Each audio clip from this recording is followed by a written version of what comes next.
आमा छोड्न सक्दैन। जो भाग्यमानी छ संसारको सबैभन्दा ठुलो भाग्यमानी जो छ त्यो आमासँग बस्न पाउँछ। आमाले राखेको मान्छे नै भाग्यमानी हुन्छ। मेरो यो संसारमा आमा बाहेक कोही छैन। त्यो आमा जसले 9 महिना कोखमा राखेर अब हामी त कल्पना पनि गर्न सक्छौँ एउटा सानो घाउ भयो भने हामी आजको घाउ भोलिसम्म हामी रहँदा हामीलाई त्यति पीडा तडप हुन्छ भने आमा भनेपछि त अब पुरै सकियो। मलाई के लाग्छ भने जब म चलचित्रमा आबद्ध रहन्छु तब म यसरी भाइहरू माझ आउँदा मलाई रमाइलो लाग्छ। या त अब यस्तै कुनै प्रोग्रामहरूमा भेटियो भने भाइहरूसँग वार्तालाप गर्दाखेरि आउनलाई रहर लाग्छ। नत्र भने म मेरो आमासँगै आमालाई चाहिँ मन्दिरहरू जानुपर्ने हुन्छ, आमालाई हस्पिटल लानुपर्ने हुन्छ होइन। अनि त्यो म आमासँगै व्यस्त छु। आज पनि म दिनभरि जस्तो आमासँगै थिएँ। आमा छोड्न सक्दैन। त्यो भएर म अमेरिका जहिले पनि म 1 महिना 1.5 महिना त्योभन्दा म कहिले बसेकै छैन। किन आमाहरू धेरै रोगी हुनुहुन्छ। योभन्दा अगाडि आमाको क्यान्सरको उपचार पनि गर्न पर्यो होइन। धेरै रोगी भएर आमालाई एकजनाको चाहिँ साथ चाहिन्छ। त्यहाँमाथि अब आमाले मलाई रोज्नु भएको छ। म भाग्यमानी छु, मलाई आमाले राख्नु भएको छ। सबै किसिमको भूमिका गर्ने मौका पाएको छु र सबैभन्दा मलाई खुसी चाहिँ के लाग्छ भने गीतहरू गानाहरू चाहिँ मैले धेरै मिठो मिठो राम्रो राम्रो पाएँ कि अहिले पनि टिकटकहरूमा धेरै बजिरहेको हुन्छ ती गीतहरू होइन। एकदम भाग्यमानी ठान्छु क्या म त्यो कुरालाई चाहिँ। एकदम खतरा मान्छे अरे होइन, डनै जस्तो अरे भन्ने खालको कुराहरू पनि सबै हाँसिरहेको त्यस्तो केही पनि होइन। मलाई यो त्यत्तिकै यो भनौँ न बदनाम गरे जस्तो लाग्छ क्या। पुरा डन हो एकदम त्यस्तो के हो। अब अन्यायको विरुद्धमा आवाज उठाउँछु उठाइरहन्छु। भनेपछि फिल्ममा जस्तो रियलमा पनि त्यस्तै त्यो अन्यायको विरुद्धमा चाहिँ आवाज उठाउन कहिले पनि छोड्दैन। तपाईलाई कसैले अट्याक गरेको छ कि छैन? कसरी सोचे पनि छैन होला यार। भनेपछि रमी ढुङ्गानालाई हात लाउने मान्छे अहिलेसम्म जन्मेकै छैन। मैले केही गलत गरेकै छैन। मैले भने नि अन्यायको विरुद्धमा मात्र बोल्ने हो। मैले ध्यान देखेर डराउँथे क्या? त्यस्तो खै थाहा छैन है। भनेपछि त्यो समयमा दाइदेखि धेरै मान्छेहरू चाहिँ डराउँथे होइन। त्यस्तो डराउने म कसैलाई डरै देखाउँदैन थिएँ। मैले डर फिल्म चाहिँ खेलेको छु। त्यस्तो डराउने काम चाहिँ गराएको छैन कसैलाई। मेरो 4 वटा आमा, 12 जना दाजुभाइ, 10 वटा दिदी, 4 जना आमाको छोरा तपाईँ।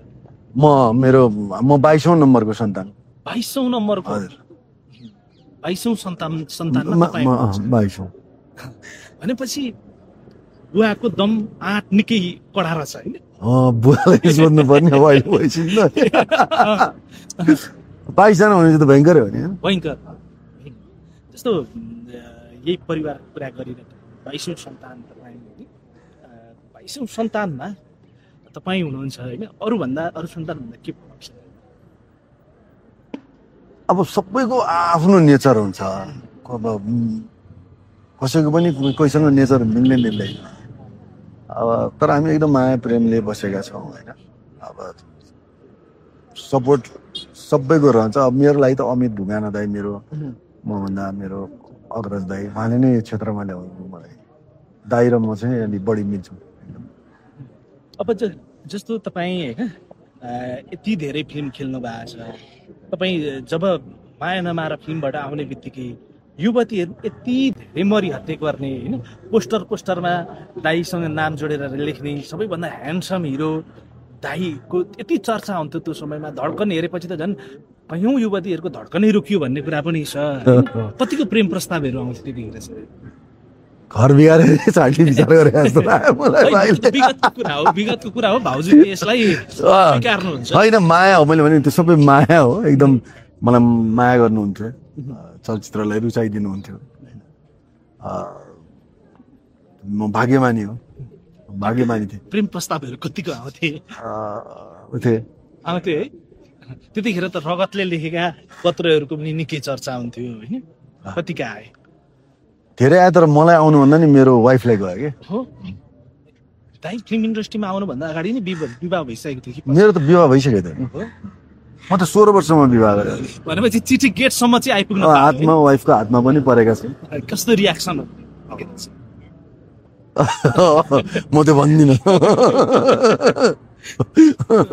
अहिले सामान्य एउटा कलाकारको वाइफले के सोच्नुहुन्छ होइन हजुरको यस्तो आगोले दाईसँगै समकालीन हिरोहरूको कुरा गर्नुपर्दा होइन विराज भट्ट निखिल उप्रेती तपाईँहरू भनेको त एउटा एक लवजको यो क्षेत्र खाएर बस्नुभएको मान्छे नि त अहिले चाहिँ के छ कस्तो छ उहाँहरूसँग एकदम राम्रो छ हाम्रो कुराकानी भइरहन्छ हामी एकअर्कासँग सरसल्लाह पनि दिन्छौँ हाम्रो कुराकानी भइरहन्छ भेटघाट पनि भइरहन्छ मलाई आचार्यको सुटिङमा जानु छ म अस्ति युएस हुँदाखेरि मित्र निखिल र मित्र सञ्जितासँग मेरो कुरा भएको थियो उहाँहरूले मलाई बोलाउनु भएको छ सुटिङमा पनि जानु सक्छु सुटिङमा पनि जान्छ अहिले एक्सन किङ को भन्ने एउटा त्यो पनि आइरहेको छ कि जस्तो कसैले विराज भट्ट भन्छन् कसैले निखिल उप्रेती भन्छन् होइन कसैले रमित ढुङ्गाना पनि भनिरहेका हुन्छन् होइन के लाग्छ दाईसँगै काम गरेकोमा एक्सन कसको अलिक दमदार लाग्छ होइन सबैजनाले आफ्नो हिसाबले आफ्नो बेस्ट दिनुभएको छ सबैजनाले यो चलचित्र क्षेत्र यहाँसम्म आउनुमा सबैको ठुलो योगदान छ शिवश्रेष्ठ दाईदेखि लिएर सबैको योगदान छ अब दर्शकको हातमा छ त्यो दर्शकले कसलाई रुचाउनुहुन्छ तपाईँले एकजनालाई रुचाउनु होला उहाँले एकजनालाई रुचाउनु होला होइन त्यो चाहिँ दर्शकको हातमा छ मेरो लागि त सबै मेरो मित्र मेरो अग्रज मेरो दाईहरू सबैजना एउटै हो मेरो लागि अहिले समीर भट्ट तपाईँको साथीको छोराहरूको पनि त्यस्तै चर्चा छ फिल्म युनिभर्सिटीमा अब नम्बर 1 एक्सन हिरो पनि भनिराख्नु भएको छ उहाँको एन्ट्रीलाई चाहिँ कसरी हेर्नु एकदम ऊ बहुत मेहनती मान्छे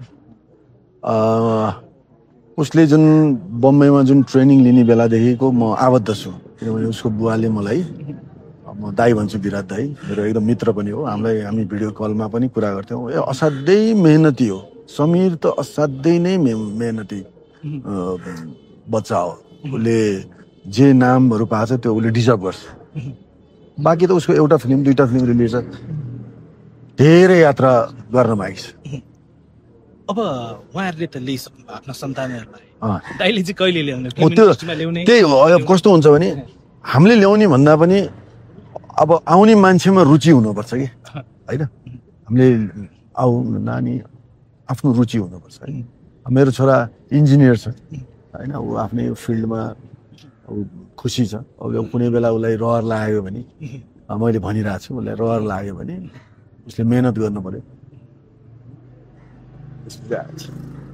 अब यही कुरा भइराख्दा पछिल्लो समय होइन कलाकारहरू पनि राजनीतिमा प्रवेश गर्ने क्रम निकै छ अब दाइको चर्चा पनि कुनै समय थियो के छ नेपाली राजनीतिमा आउने रमित ढुङ्गानाको चान्स कतिको छ के सोचिराख्नु भएको छ अब यो त अरूको त मलाई थाहा भएन सबैको आफ्नो मेरो चाहिँ त्यस्तो कुनै सोच छैन मेरो एउटै सोच छ राष्ट्रियताको फिल्म बनाऊ समाजमा घटेको फिल्महरू बनाऊ हाम्रो काम यो हो अहिलेसम्मलाई भोलिको दिन त कसले देखेको छ मेरो अहिले तत्काल यसरी राजनीति गर्ने यो केही पनि छैन म आजसम्म कुनै पार्टीमा आबद्ध पनि छैन र मेरो सोच पनि छैन